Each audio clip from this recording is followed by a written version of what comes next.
Hello students, this is Abhishek Karma and welcome to our channel विद्यास थलीवाले sir.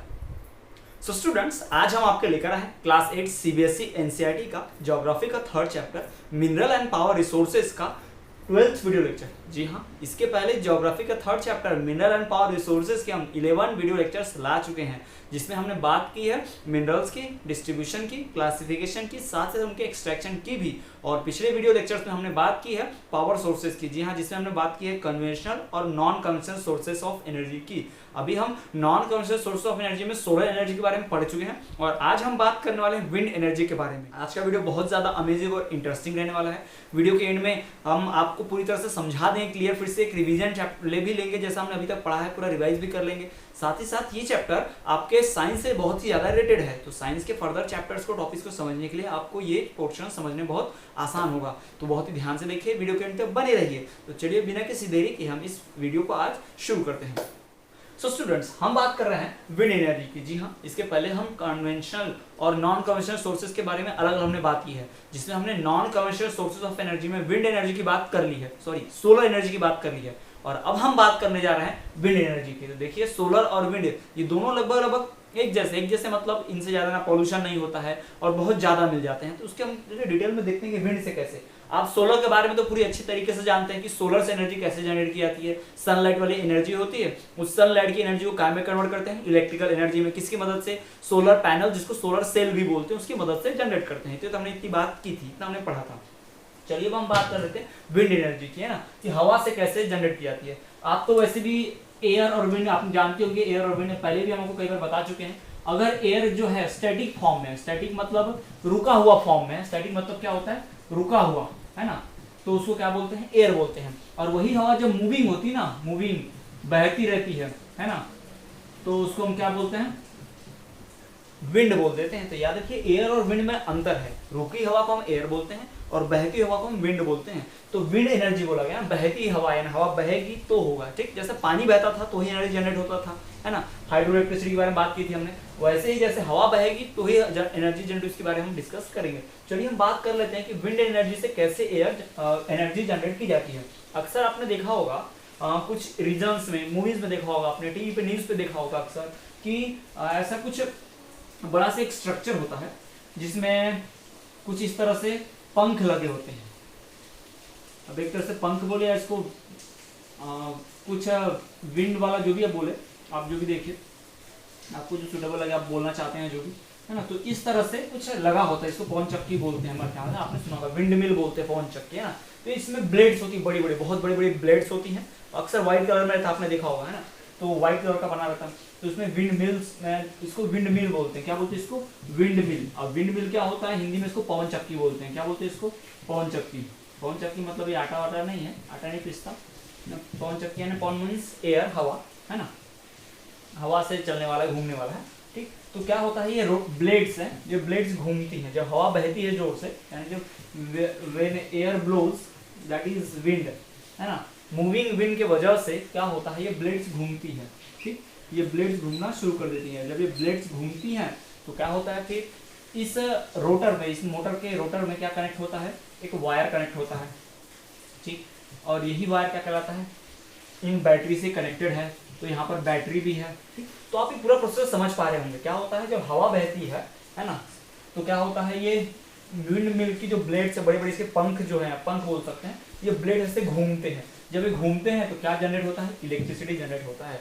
जी हाँ, क्योंकि यहाँ पर मोटर लगा हुआ, टरबाइन, पंखे घूमेंगे तो अंदर का जो मोटर है वो भी घूमेगा, टरबाइन नहीं मोटर। इसके पहले हमने बात की थी ना हाइड्रो इलेक्ट्रिसिटी में, कि जब पानी की धार गिरती है उस टरबाइन के ऊपर, उसके ब्लेड्स घूमते हैं, ब्लेड्स घूमते हैं तो एनर्जी जनरेट हो जाती है इलेक्ट्रिसिटी फॉर्म में, है ना। तो सेम यहाँ पर भी होने वाला है, बहती हुई हवा से हम क्या करेंगे? इलेक्ट्रिसिटी जनरेट करेंगे। इसे क्या कहते हैं? हाइड्रो इलेक्ट्रिसिटी, विंड एनर्जी बोलते हैं। उसको पानी से होता तो हाइड्रो, है ना, और विंड से हो रहा है तो विंड एनर्जी या विंड इलेक्ट्रिसिटी बोलते हैं। ठीक है, तो ये कहलाता है विंड एनर्जी जनरेट करने का पूरा सिस्टम। कैसे होता है ये? विंड मिल से होता है। विंड मतलब क्या होता है? पवन चक्की। विंड मिल मतलब पवन चक्की। क्या होता है इसमें एक बड़ी सी डिवाइस सेटअप करते हैं, जिसको विंड मिल बोलते हैं। इसमें ब्लेड्स होती है, बड़ी बड़ी शॉप, जिसको ब्लेड्स बोलेंगे या पंख बोल दीजिए, विंग्स। अब ये बहती हवा के कारण ये क्या होते हैं? रोटेट होते हैं, घूमते हैं गोल। जब ये घूमते हैं तो इसके मोटर में क्या होता है? करंट फ्लक्स जनरेट होता है, इलेक्ट्रिक करंट जनरेट होता है, यही हम बैटरी में जमा कर लेते हैं, बाद में इसी का इस्तेमाल हम कर सकते हैं इलेक्ट्रिक में, लाइट जलाने में, खाना बनाने में, पंखा कूलर चलाने में इस्तेमाल कर सकते हैं। तो ये पूरा प्रोसीजर समझ के कैसे जनरेट किया जाता है ना, जैसा आपको इंट्रोडक्शन मैंने सोलर का दिया था, हाइड्रो का दिया था, बिल्कुल वैसा इंट्रोडक्शन यहाँ पर आपको विंड एनर्जी का इंट्रोडक्शन दे दिया गया है कि कैसे विंड से एनर्जी जनरेट की जाती है, तो ये आपको समझ में आएगा, है ना। लेकिन इसमें आप भी देख पा रहे होंगे कि हवा बहेगी तो ही जनरेट होगा, जिस जगह पर हवा ज़्यादा स्पीड नहीं बहती या हवा जहाँ पर नहीं बहती होगी वहाँ पे विंड एनर्जी जनरेट कर पाना बहुत मुश्किल काम होता है। तो ये तो हमने बात कर ली है विंड एनर्जी के कॉन्सेप्ट ही कैसे होता है, और हम थोड़े से फैक्चुअल्स देख लेते हैं, थोड़े से फैक्ट्स पढ़ लेते हैं कैसे जनरेट होता है, पूरी प्रोसीजर को एक सिस्टमेटिक टाइप से नोट्स बनाकर लिखकर हम देख लेते हैं कैसे जो विंड एनर्जी है जनरेट की जाती है। तो चलिए हम देखते हैं how to generate wind energy. So students let us discuss about the harnessing of wind energy. जी हाँ, विंड एनर्जी को कैसे एक्सट्रैक्ट हार्नेस किया जाता है, हवा से कैसे एनर्जी बनाया जाता है, उसकी बात हम करते हैं। तो चलिए देखते हैं सबसे पहली बात कि विंड एनर्जी जो है इनएग्जॉस्टिबल सोर्स ऑफ एनर्जी है। Wind is an inexhaustible source of energy. अब इस शब्द से आप बहुत ज्यादा अच्छे से वाकिफ हो गए होंगे कि इनएग्जॉस्टिबल मतलब क्या होता है। इनएग्जॉस्टिबल, एग्जॉस्टिबल मतलब खत्म हो जाने वाला, इनएग्जॉस्टिबल मतलब नहीं खत्म होने वाला, यानी कि विंड ऐसा सोर्स ऑफ एनर्जी है जो कभी भी खत्म नहीं होगा, है ना। कितना भी आप पंखा घुमा लीजिए हवा खत्म होने वाली है क्या, बिल्कुल नहीं। आप घर में ही देखिए ना, अपने रूम में फैन ऑन करके रख दीजिए, 24 घंटे फैन ऑन कीजिए, ऐसा तो नहीं है रूम बंद है फिर भी हवा खत्म हो जा रही है, नहीं खत्म होती ना, वो कहीं जा थोड़ी रहा, हवा वहीं की वहीं गोल गोल घूम रही है, बस इतना हो रहा है। यानी कि हम पता चलता है कि हम कितना भी विंड मिल लगा ले, कितना भी रोटर ब्लेड घुमा ले, कितनी भी एनर्जी जनरेट कर ले, हवा खत्म होगी क्या, नहीं। हवा को नुकसान होगा क्या, नहीं। यानी कि ये बहुत ही अच्छा सोर्स ऑफ एनर्जी, इनएग्जॉस्टिबल है ना भाई, कुछ लग ही नहीं रहा है, कुछ खर्च ही नहीं हो रहा है, कोई पॉल्यूशन नहीं, कुछ नहीं है ना। तो wind is an inexhaustible source of energy, ये बात आपको ध्यान रखनी सबसे पहला और मेन बात कि wind is an inexhaustible source of energy, यानी कि जो वायु है, हवा जो है, विंड एनर्जी जो है, वो कभी ना खत्म होने वाली ऊर्जा का स्रोत है ना, वो कभी खत्म नहीं होगा। दूसरी बात, it has been used from ancient times, और ये बहुत पुराने प्राचीन समय से इस्तेमाल होते रहा हमारे यहाँ। अब आप बोलेंगे पुराने जमाने में तो ऐसी विंड मिल तो होती नहीं थी कि बड़े बड़े, है ना। तो पुराने समय में क्या होता था, किसान लोग हवा का इस्तेमाल करके बहुत सारे अपने एग्रीकल्चर एक्टिविटीज करते थे। हम वो बताते हैं कैसे। किसान क्या करता है, अनाज जब निकालता है पेड़ से, पौधे से, जो भी पौधे होते हैं गेहूं के, जो भी गेहूं चावल जो भी होगा उनका, तो अनाज के जो सीड्स होते हैं उसके साथ कुछ डस्ट, घास फूस, भूसा वगैरह मिक्स रहता है। तो वो क्या करते थे, टोकरी में भर के ऐसा ऊपर से गिराया जाता था अनाज को, ऐसे धीरे धीरे गिराते थे। तो क्या होता था, सीड्स भारी रहते थे, सीड्स एक जगह इकट्ठा होते थे, और हवा की वजह से उसमें जो भूसा है, उसमें घास फूस है, वो ऐसी बह के थोड़ा दूर तक गिर जाती थी हवा की वजह से उड़ के, है ना। यानी कि अनाज अलग हो जाता था और उसमें से जो कचरा है, डस्ट है ना, वो अलग हो जाती थी। अक्सर आप देखोगे मम्मी लोग भी घर में यही करती हैं, गेहूं हो गया, चावल है, कुछ भी ऐसा, उसको फटकते हैं, सूपा आता है ना, ऐसा बर्तन जैसा आता है, उसको फटकते हैं चावल को, है ना, झटकते हैं। तो क्या होता है, उसमें जो धूल मिट्टी होती है फूक के ऐसा बाहर कर देते हैं, और सीड्स हमारे पास रहते हैं। तो इस प्रोसेस से किसान लोग क्या करते थे, अपने अनाज को साफ करते थे। तो ये प्रोसेस विंड एनर्जी से ही हो रहा है ना। दूसरी बात क्या होता था, पहले इरिगेशन के लिए वाटर पंप्स नहीं हुआ करते थे। वाटर पंप्स नहीं तो क्या होता था, एक रहट बनाया जाता है। रहट एक डिवाइस होती थी, क्या डिवाइस होती है आपको यहाँ बनाकर समझा देते हैं अच्छे से, है ना। कुछ ऐसा डिवाइस होता था, वो ऐसा डिवाइस मतलब क्या है, एक ऐसा डब्बे, मतलब ऐसा पाइप है, उसमें ऐसा टोकनी जैसा लगा होगा, एकदम बड़ा सा लंबा सा होगा, उसमें टोकनी लगा होगा। तो क्या होता था, और ये ऐसा जुड़ा होता था कुएं के अंदर आधा ऐसा रहता था जहाँ पे पानी हो। तो क्या होता था, बैल इसको बंधे रहते थे और बैल ऐसा गोल घुमाते थे। जब बैल गोल घुमाते थे तो ऐसा गोल गोल घूमता था, या ऐसे ऐसे ऐसे अंदर, ये अंदर जाता, तो ये टोकरी जैसा है जिसके अंदर पानी भरता है, बाहर ऊपर आता पानी ऐसा बाहर गिर जाता, अंदर से बाहर ऐसा बाहर गिरता था, यानी अंदर से पानी बाहर निकालने की प्रोसेस हुई थी। इसको रहट बोलते थे, और इंग्लिश में इसको पर्सियन व्हील बोला जाता है। क्या बोला जाता है इसको, पर्सियन व्हील। जी हाँ, पर्सियन व्हील बोलते हैं। तो ये प्रोसेस होती थी। तो इसी के थ्रू क्या होता था, इस्तेमाल करके, विंड एनर्जी का इस्तेमाल करके इरिगेशन भी किया जाता था। वाटर निकालते थे जमीन में से, है ना, वेल में से या ट्यूबवेल में से, ऐसे होता था। ट्यूबवेल तो नहीं, वेल बोलेंगे हम, ठीक। तो इस तरह से हम बता सकते हैं कि विंड एनर्जी का इस्तेमाल प्राचीन समय से होता आ रहा है। आपने देखा होगा पतंग भी तो उसी से उड़ाई जाती है ना। पतंग भी कैसे उड़ती थी, पुराने समय से पतंग उड़ाने का प्रचलन है। कैसे इस्तेमाल करते लोग, विंड एनर्जी का इस्तेमाल करके पतंग उड़ती है। तो ये सारी प्रोसेस पहले भी हुआ करती थी। चलिए तीसरा बात, wind mills are set up to harness electricity. Wind mill लगाई जाती हैं। विंड मिल कैसा होता है, इसके पहले डायग्राम बता के हम आपको पूरा स्ट्रक्चर एक्सप्लेन कर दिया है ना। विंड मिल सेटअप किए जाते हैं टू हार्नेस, मतलब होता है निकालना, ऑब्टेन करना, टू हार्नेस इलेक्ट्रिसिटी, हवा से एनर्जी निकालने के लिए विंड मिल बनाई जाती है। चौथी बात, the blades of wind mill rotates due to speed of wind, है ना। हवा की स्पीड की वजह से जो ब्लेड से गोल गोल घूमती है, बता दिए कैसे घूमती है, घूमती है, जिसकी वजह से क्या होता है उसके साथ जो जनरेटर कनेक्टेड है वो इलेक्ट्रिसिटी प्रोड्यूस करता है ना। It is connected with A generator which produces electricity. किससे कनेक्ट होता है वो विंड मिल, एक जनरेटर से जो क्या प्रोड्यूस करता है घूमने पर इलेक्ट्रिसिटी प्रोड्यूस करता है। विंड मिल घूमती है, ब्लेड्स घूमते हैं, विंड मिल से कनेक्टेड जनरेटर होता है, जनरेटर इलेक्ट्रिसिटी प्रोड्यूस करता है। फिर विंड फॉर्म्स इन न्यूजीलैंड कौन कौन से,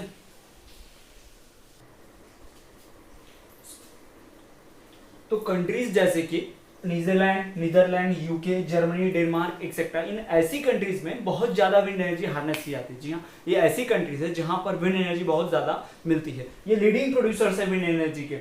सबसे ज्यादा तो न्यूजीलैंड की लगभग 70% जो एनर्जी है इलेक्ट्रिसिटी सिर्फ विंड से ही जनरेट होती है। तो उसका एक कारण यह है कि इन्होंने विंड एनर्जी में बहुत ध्यान दिया, यानी इस विंड एनर्जी वाले सेक्टर में बहुत ध्यान दिया। साथ ही साथ विंड मिल सेटअप किए होंगे, बट इसके साथ साथ एक और रिक्वायरमेंट चाहिए होती है इसको। क्या चाहिए होती है? एयर चाहिए, बहुत स्पीड चलने वाली, यानी विंड चाहिए होगी।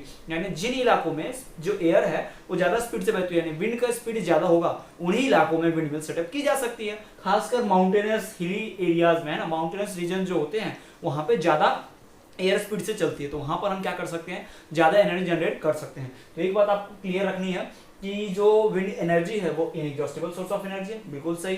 दूसरी बात कि ये इस्तेमाल आज से नहीं, बहुत प्राचीन समय से इस्तेमाल होता है। कैसे? इस पर्शियन व्हील रहड़ के, इरिगेशन के, और अनाज का जो किसान लोग होते थे वो अनाज को सेपरेट करने के लिए, है ना, घास फूस से, कचरे से, डस्ट से सेपरेट करने के लिए विंड का इस्तेमाल करते हैं। पतंग उड़ाने के लिए डस्ट इसका इस्तेमाल होता है, विंड एनर्जी का। ठीक, क्या करते हैं इसके लिए? विंड मिल सेटअप करते हैं, और जो ब्लेड्स होती हैं वो रोटेट होती है विंड की वजह से, और उससे जुड़ा हुआ एक जनरेटर होता है। तो जैसे ही वो रोटेट होती है जनरेटर इलेक्ट्रिसिटी प्रोड्यूस करता है। इसमें इलेक्ट्रिसिटी, इस विंड इलेक्ट्रिसिटी प्रोड्यूस करने में, यानी कि विंड एनर्जी प्रोड्यूस करने में जो लीडिंग कंट्रीज है वर्ल्ड की वो है New Zealand, Netherlands, UK, Denmark, Germany. ये ऐसी कंट्रीज हैं जो बहुत ज्यादा इलेक्ट्रिसिटी हार्नेस करती है। कौन सा? Wind electricity. जी हाँ, तो विंड एनर्जी के बारे में इतना हमने डिटेल में पढ़ा है कि ये विंड एनर्जी क्या होती है, कैसे होती है। चलिए अब हम बात कर लेते हैं इस विंड एनर्जी के एडवांटेजेस और डिसएडवांटेजेस की। So let us talk about the advantages and disadvantages of wind energy। जी हाँ, विंड एनर्जी के कौन से एडवांटेज है, कौन से डिसएडवांटेज, यानी क्या फायदे हैं और क्या नुकसान है, इसकी बात हम करते हैं। तो चलिए देखिए, सबसे पहली बात इसके एडवांटेजेस को हम देख लेते हैं कि इससे क्या क्या फायदा होता है। डिसएडवांटेजेस पे हम बाद में आएंगे, पहले हम डिस्कस करेंगे कि इसके एडवांटेज क्या है, क्या क्या इसके फायदे हैं। तो सबसे पहली बात, इट इज नॉन पॉल्यूटिंग, इससे कोई पॉल्यूशन नहीं होता। भाई विंड मिल घूमेगी तो कोई धुआं निकलेगा क्या? नहीं। कोई राख निकलेगी क्या? नहीं। यानी इससे कोई भी पॉल्यूशन नहीं होता है। इट इज नॉन पॉल्यूटिंग, इससे किसी भी तरह का प्रदूषण नहीं होता है। प्रदूषण नहीं होता मतलब इन्वायरमेंट फ्रेंडली है ना, इन्वायरमेंट को नुकसान नहीं पहुंचाता है, ये तो फायदा पहुंचा रहा है। इससे हम इलेक्ट्रिसिटी जनरेट कर रहे हैं, तो कोयला इलेक्ट्रिसिटी नहीं इस्तेमाल करेंगे तो इन्वायरमेंट से कोयला नहीं निकलेगा, तो इन्वायरमेंट अच्छा रहेगा, है ना। तो इनडायरेक्टली क्या कर रहा है, इन्वायरमेंट को बचा रहा है, एक इन्वायरमेंट को नुकसान नहीं पहुंचाता है। ठीक, दूसरी बात, low cost electricity production once set up. एक बार इसको लगा दिया गया तो बहुत कम पैसे में इलेक्ट्रिसिटी प्रोड्यूस होते रहती है। जी हाँ, once setup then there is only low cost for the electricity production. जी हाँ, एक बार विंड मिल लगा दिया आपने, बैटरी से जोड़ दिया, जनरेटर लग गया है, और वो हवा आएगा, घूमते रहेगा, वो एनर्जी मिलते रहेगी, तो बहुत कम मेंटेनेंस चार्ज लगता है, बहुत कम पैसे में अच्छी इलेक्ट्रिसिटी जनरेट हो जाती है। कब? जब एक बार सेट हो जाए तब। ऐसा नहीं है कि सेटअप पे कम पैसा लगता है, भाई सेटअप होने के बाद की बात कर रहे हैं। सेटअप करने में बहुत पैसा लगता है, हम डिसएडवांटेज में पढ़ेंगे, है ना।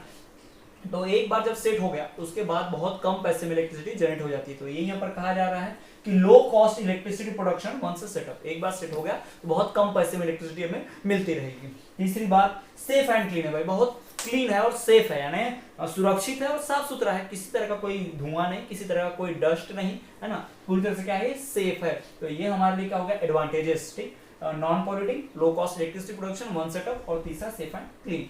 अब हम आते हैं इसके डिसएडवांटेजेस पे। एडवांटेज तो पढ़ लिए, अब हम बात कर लेते हैं इसके डिसएडवांटेज, इसके दुष्प्रभाव के हैं, गलत कारण, इसके गलत प्रभाव जो होते हैं इसको इस्तेमाल करने से, उसकी हम बात करते हैं। सबसे पहली बात, नॉइज पोल्यूशन। जी हाँ, किसी तरह का धुआं, किसी तरह का डस्ट नहीं होता है इससे, लेकिन इससे नॉइज होता है। जब विंड्स घूमेंगी तो आवाज होता है जोर जोर से ना, तो उससे क्या होता है, नॉइज पोल्यूशन होता है। यानी इसको हम घरों के आसपास तो लगा ही नहीं सकते, बहुत ज्यादा आवाज करेगा, कंटिन्यू घूमेगा, कंटिन्यू आवाज करेगा दिन रात, है ना, जब घूमेगा तब आवाज करेगा, साउंड को भी कम नहीं किया जा सकता।